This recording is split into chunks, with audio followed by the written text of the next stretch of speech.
What a lot of people didn't understand at this time period is it wasn't the fact that they was excluding Germany and all their allies from trading with the rest of the world. They told them, if you want to trade while you're at war and while we're shooting each other and killing each other, if you want to trade, you have to do it with our currency. That's what the Federal Reserve came in. The Federal Reserve told them, if you don't use our currency, you'll never be able to buy anything from anybody to keep your war going. So they sat down and went over to the Federal Reserve notes back in 1917. We got the paperwork on this. 1933, on March 9th, on the Amatory Act, they came into the United States and they made the people in the Trading in the Enemy Act, the original one, it excluded the people of the United States. Under the Amatory Act, it included the citizens of the United States. It made the citizens the enemy of the District of Columbia. They came in on June 5th and passed that HJR 192. That's where they come in and took our money off of us, just like they did Germany.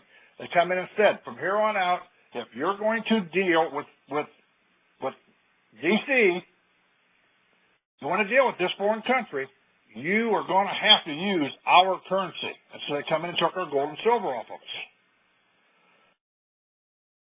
In December 26th, 1933, under 49 Stat 3097, Treaty Series 881, Conventions and Duties and Rights of a State, they stripped us of our state statutes and placed us under international law. The moment they did that, that's where all this trading with the enemy stuff comes in. Like I said, for some of you new people, it's going to be a little hard for you to understand if you haven't been in this stuff. That's why I'm going to tell you, get in to the archives of AIB Radio. Get into last night's call. Go back in and get into some of the updates. On the days that I held special calls by myself, you'll be able to tell by the time that it's not the normal 9 o'clock Eastern Standard Time. It was in the afternoon here, but I did updates. So I gave the short version of everything we talked about up to point, what we're doing. So what we're sitting here doing tonight is we're going back in and we are explaining some more stuff that we found in Title 50 of how these courts are operating, on how they're coming back in. And they're telling you, well, it's for the public peace. It's public policy. If you violate a license or a rule or a regulations, we can charge you. We've heard this for years, but we never knew where it come from, and these people were telling us all along. I found the wording in Title 50 of the United States Code under Trading with the Enemy Act, under that Section 16, under War Powers and Defense, under Section 16 of Offenses, Punishment, and Forfeiture of Property. Whoever shall willfully violate any of the provisions of this act, or any licenses, rules, or regulations. Isn't this what they're nailing us on? Rules, regulations, licenses? They're not busting us on the law. They're not busting us on the statutes. This is what's coming in and making me believe that this is exactly what we're dealing with, is that these suckers are nailing us under Trading with the Enemy Act. Because if there's one thing that we have discovered throughout the time we've been doing this, they're not going to just one section of a book or one book and pulling everything out of it. We're finding that they are going in and taking different sections out. That's where we went in with the Slave Act. And went back and showed whenever they did the repeal of the Slave Act, as part of it is that you had to register your property. That's slaves. Children, all this stuff. We got into this. That's all part of in the old archives. By pulling out different things, we're finding how they are correlating this stuff and how they're doing it and how they're using it. It's going to be able to give us a better defense. But I'm going to tell you people right now, on this new paperwork, that I developed a new Corn Novus document that goes on genocide and trading with the Enemy Act.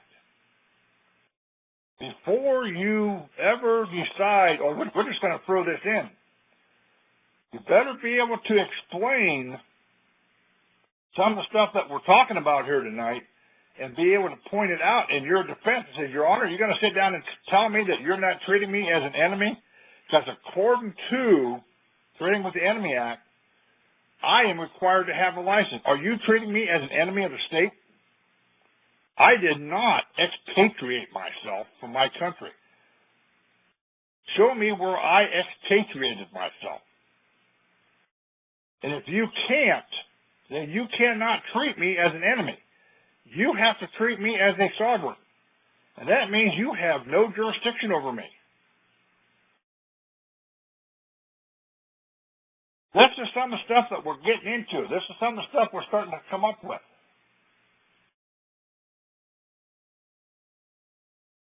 Okay? What we're dealing with, what we're doing here and getting into is I'm starting to bring this information up to Homeland Security. That's one of the reasons why Carl and I are going into D.C.